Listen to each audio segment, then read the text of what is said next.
오늘 열왕기상 13장 말씀을 통해서 말씀을 깨닫는 지혜와 응답받는 기도의 은총이 우리에게 넘치게 될 줄로 믿습니다. 성경이 다른 책과 다른 점이 있습니다. 일반 책과 성경이 다른 점이 있는데요. 어떤 점이 다를까요? 많은 차이점이 있겠지만 일단 성경을 딱 보시면 문장 부호가 없습니다. 느낌표도 없고요. 물음표도 없고요. 마침표도 없습니다. 그런데 그런 문장 부호가 하나도 없는데 마치 그것들이 다 들어있는 책보다도 더 성경은 우리에게 많은 것을 느끼게 하고요. 많은 것을 묻고 있고요. 많은 것을 마치게 합니다. 그것은 성령의 감동이 있기 때문에 우리에게 그 어떤 문장 부호보다 강하게 느끼게 하시고 느낄 땐 느끼게 하고 물을 땐 묻게 하고 마칠 땐 마치게 하는 힘이 성경에는 있는 줄 믿습니다. 그런데 그 어떤 느낌표보다 더 강조하는 말이 있습니다. 그것이 바로 오늘 13장 1절에 시작되는 보라라고 하는 말이에요. 보라. 이 보라 그때에, 이 말은 정말 기가 막힌 장면을 가르치는 말입니다. 자, 이것을 좀 보라. 이야, 장관이 아니냐라고 하는 강한 느낌표예요. 마치 선수들이 지난 동계올림픽 때 뭐 다 고만고만한 선수들이 막 타고 있는데 막 한 선수가 치고 나올 때, 엄청난 속도로 치고 나올 때 정말 캐스터가 중계하면서 이야, 여러분 보십시오. 우리 선수가 지금 쭉쭉 뻗어나오고 있습니다. 보십시오. 마치 그런 말인 거예요. 보라 그때에, 이 말은 성경에서 여기밖에 안 쓰인 말이에요. 그러면 과연 무슨 장면을 보고 성경은 우리에게 자, 좀 여길 보라고, 보라 그때라고 말하고 있는가? 이렇게 말씀합니다. 하나님의 사람이 여호와의 말씀으로 말미암아 유다에서부터 베델에 이르니 마침 여로보암이 제단 곁에 서서 분향하는지라. 자, 지금 여로보암이 분향하고 있는 곳은 어디입니까? 베델에 있는 우상, 금송아지를 모셔놓은 제단이에요. 원래 하나님께 예배하는 그 성전은 어디 있어요? 예루살렘에 있어요.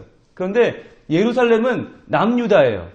그러니까 북이스라엘의 여로보암이 자기 나라에는 하나님을 모실 성전이 없으니까 자기에게 정당성이 없는 거예요. 게다가 자꾸 백성들이 예배드리러 내려가니까 이건 안 되겠다 싶어 만든 금송아지 우상이 베델과 단에 있었는데, 단은 저 위 제일 꼭대기가 단이고 그 아래가 베델이에요. 그 베델에서 여로보암이 지금 분향하고 있어요. 향을 피우고 있다는 것을 우리말로 하면 지금 기도하고 있다는 거예요. 대표 기도. 자, 모든 백성들이여 들으시오. 대표 기도하고 있는데 그때 거기에 하나님의 사람이 나타난 거예요. 그런데 오죽하면 베델이라는 그 큰 성읍에 단 한 명의 올바른 선지자가 없어서 여로보암의 금송아지 우상을 저주하고 하나님 말씀을 선포할 선지자가 없으니까 하나님은 남유다에서부터 한 사람을 뽑아서 거기까지 보내신 거예요. 그러니까 다른 나라까지 굳이 긴 여행을 하여 올라가서 무슨 말 하러 간 겁니까? 왕이 하는 일을 저주하러 간 거예요. 왕이 하는 일이 잘못됐다고 말하러 간 거예요. 그러니까 지금 이 사람은 이 시대에 딱 자기 죽을 자리 지금 보고 간 거예요. 그런데 왜 갔어요? 왜 그렇게 목숨 걸고 왕의 잘못을 공개적으로 지금 분향하는 그 장소에 지금 지적하러 간 것입니까? 성경은 이렇게 말합니다. 하나님의 사람이 여호와의 말씀으로 말미암아. 하나님의 사람이라고 하는 말은 뭐냐면 이때에 하나님의 일을 하는, 하나님께서 하시는 사역을 감당하는 사람을 말할 때 그 사람을 익명으로 말할 때 쓰는 표현이거나 아니면 그를 매우 높이는 표현입니다. 그는 지금 하나님의 일을 하는 매우 존귀한 사람입니다. 그런데 그 사람이 왜 그 일을 합니까? 여호와의 말씀으로 말미암아.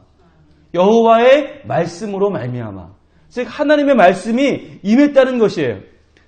이 본문을 공동 번역은 이렇게 쉽게 표현합니다. 말씀을 전할 임무를 띠고. 말씀을 전할 임무를 띠고. 이 말의 원어를 보면 무슨 말이냐면 여호와의 말씀 안에서라는 말이에요. 즉 하나님 말씀에 붙잡힌 바가 되어서 자기가 말씀 안에 있으니까 그 말씀이 나를 움직여서 거기까지 가게 한 것이라는 거예요. 여러분 가슴이 뛰지 않습니까? 하나님의 말씀이 임하는데요. 어떤 사람은 그 말씀을 그냥 흘려보내고 말아요. 아니면 그냥 참 좋은 말씀이다. 그리고는 귀를 즐겁게 하는 것으로 감상하고 말아요. 그런데 어떤 사람은 그 말씀에 붙잡힘이 돼서 그 말씀 때문에 견딜 수가 없어서 내가 죽을지라도 내가 손해를 볼지라도 찾아가서 그 말씀을 전하지 않으면 안 되는 그러한 감동으로 살았다는 것입니다. 그 사람을 성경은 지금 하나님의 사람, 하나님의 일을 하는 위대한 인물이라고 말하고 그가 왕 앞에 서는 모습 보고 보라 그때에 라고 찬사를 보내고 있습니다. 과연 우리의 모습은 어떻습니까? 어제 주일 담임 목사님 통해서 귀한 하나님 말씀을 받았는데 바로 월요일 아침에 우리에게 이 말씀 주시는 이유는 과연 무엇입니까? 어제 우리가 하나님의 사랑스러운 주님의 자녀에 대해서 배우면서 제일 핵심적으로 들은 내용이 뭐예요? 예배 아닙니까? 예배. 예배를 바르게 드려야 산다고 예배를 드림을 통해서 바른 예배를 통해서 자살 충동도 이겨내고 죽을 영혼이 살아났는데 어떤 사람들은 나도 예배를 제대로 못 드리면서 남 예배까지 방해하더라. 이런 말씀을 들었다면 우리가 어떤 마음을 가져야 됩니까? 어떤 분들은요. 그래 오늘도 예배 참 잘 드리라는 좋은 얘기 들었다. 참 말씀 좋네. 그리고 넘겨버려요. 그리고는 그냥 그것으로 한번 좋은 말씀 들은 걸로 감상하고 끝나버려요. 그런데 어떤 사람들은 그 말씀을 마음에 품어요. 이게 견딜 수가 없는 거예요. 이 말씀이 나를 사로잡는 거예요. 하나님 어떻게 하면 바른 예배 드릴 수 있나요? 가슴을 찢는 마음으로 하나님 앞에 나와서 이 새벽에 구하는 거예요. 하나님 어떻게 제가 살면 하나님이 저의 예배를 통해서 더욱더 영광 받으시겠습니까? 담임 목사님 말씀에 나가서 전도를 못해도 내가 예배 잘 드림을 통해서 함께 예배하는 사람을 하나님 앞에 서게 하자고 구원받게 하자고 목이 터져라 외치시는데 주님 저는 어떻게 예배해야 저희 예배로 전도할 수 있겠습니까? 어떻게 해야 저희 예배가 우리 교회에 찾아오는 영혼들을 살려내는 예배가 되겠습니까? 실은요 그 말씀 안에서 그 말씀에 사로잡힌 바 되어서 가슴을 찢는 이 시간에 기도가 되어야 할 줄로 믿습니다. 그래야만 이번 한 주간의 삶이 그 말씀 안에서 살아가는 말씀이 그러한 생활이 될 수 있을 것입니다. 그런데 그렇게 말씀 안에서 말씀을 전했는데요. 여로보암 왕이 얼마나 악합니까? 그렇게 하나님의 사람의 말씀을 전하는데 뭐라고 하냐면 잡으려고 해요. 손을 펴서 잡으려고 하는 순간 자 어떻게 됩니까? 4절 말씀 보니까 하반절에 이렇게 말해요.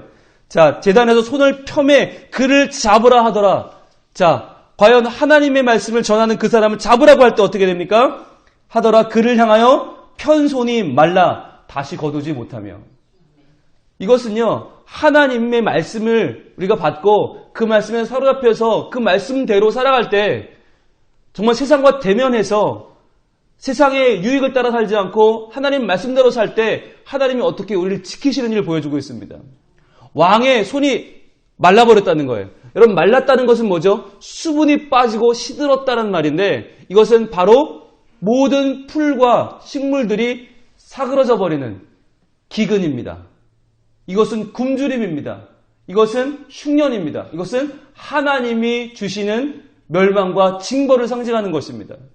즉 지금 하나님의 사람이 하나님의 말씀에 사로잡힌 바 되어서 하나님 말씀을 증거할 때 하나님은 저 사람이 내 일을 하고 있다고 증거해주고 그 사람을 저항하는 사람, 그 사람을 막는 사람을 비록 왕이라 할지라도 그 팔을 마르게 함으로써 그가 잘못됐다고 하나님은 만천하에 보여주고 계신 것입니다. 우리가 말씀대로 살려고 노력할 때 세상에 아무리 힘이 있어 보이는 사람, 아무리 세상에 대단해 보이는 사람이라 할지라도 우리를 막을 수 없을 것입니다. 오히려 그 손이 마르고 오히려 그 하는 일이 세상 가운데에서 오히려 잘못됐다고 하는 것을 하나님은 보이실 줄로 믿습니다. 그런데요, 이 위대한 하나님의 사람이 오늘 사실 실족을 합니다. 왜 그렇습니까? 하나님이 먹지도 마시지도 말고 간 길로 돌아오지도 말고 다른 길로 오라고 말씀하셨어요. 그 말이 오늘 여러 번 반복해 나와요. 그런데 뭐가 중요한 겁니까? 먹고 마시는 게 뭔데 과연? 하나님은 그에게 그 말씀을 그렇게 당부하셨고 그가 그를 지키지 못한 그것을 통해서 하나님은 그를 죽게끔 하십니까? 뭔데요 과연? 여러분 먹고 마시는 것은 그냥 먹고 마시는 게 아니라 하나님을 배역하는 우상의 도시 베델에서 먹고 마신다고 하는 것은요 같이 우상 숭배에 동참한다는 말입니다. 그러니까 하나님은 베델에 가서 절대로 먹거나 마시지 마라. 우상숭배에 동참하지 마라. 너는 믿음을 지키고 돌아오라고 말씀하셨는데 그걸 놓친 거예요. 그러니까 참 재미있는 장면이 나오는데 사자가 그를 물어 죽입니다. 그런데 그 사자가 그를 먹어요? 안 먹어요? 안 먹어요. 그 옆에 있는 나귀도 뜯어요? 안 뜯어요? 안 뜯어요. 뭘 말하는 거죠? 사자조차도 우상의 도시에서는 먹고 마시지 않는 거예요. 사자조차도 우상 숭배하지 않는 거예요. 그런데 이 하나님의 사람은 미쳐 실족하고 다른 사람의 속임에 빠져서 결국은 먹고 마시고 죽임을 당합니다. 우리가 말씀을 위하여 살 때, 말씀대로 살아가려고 할 때 수많은 세상의 유혹이 있고 우리를 속여 넘어뜨리려는 세상에 수많은 움직임이 있을 것입니다. 그때 기억합시다. 절대로 우상 숭배하지 아니하고 하나님 주신 말씀을 기억하고 말씀대로 살아 하나님을 영화롭게 하고 많은 사람을 구원하는 하나님의 사람으로 서기로 말입니다. 오늘 찬양한 것처럼 하나님의 진리 등대로 우리가 서서 이 시대를 밝히는 이 시대의 등불이 동신교회라면 나도 그 등불 되어서 사람들에게 바른 하나님 말씀 알려주고 하나님께로 나아오게 하고 구원받게 하고 하나님의 나라 확장되게 하는 하나님의 사람으로 오늘 아침 가슴을 찢는 기도로 하나님과 함께함으로 우리 삶이 이 시대를 밝히는 진리 등대 바른 믿음을 바른 말씀을 듣고 깨닫고 행하는 하나님의 사람으로 서기를 우리 하나님 원하실 줄로 믿습니다. 시간 김경옥 집사님 2,000번째 감사헌금 드렸습니다. 한경숙님 무명으로 감사헌금 또 드렸습니다. 기도하겠습니다. 하나님 감사합니다. 오늘도 주신 말씀에 귀를 기울여 말씀대로 살기로 결단하고 우리의 삶의 자세를 바르게 수정하는 이 시간 되게 하여 주시옵소서. 때로는 손해가 돼도 말씀대로 살게 하시고 주신 말씀 따라 영과 진리로 바른 예배를 드려서 하나님을 기쁘시게 하고 다른 영혼들 주께 인도하는 저희들 되게 하여 주시옵소서. 오늘도 동신교회 복을 주시되 특별히 담임 목사님 건강과 목회를 지켜주시고 이 시대를 변화시키고 민족의 내일을 열어가는 놀라운 말씀의 능력, 기도의 영적인 권세에 더하여 주시옵소서. 또한 2,000번째 헌금, 감사헌금 드린 손길이 있습니다. 그 마음에 간절한 소원을 주님 아시지요. 꼭 들어주시고 전능하신 하나님의 손으로 형통케 하여 주시옵소서. 예수님의 이름으로 기도합니다. 아멘.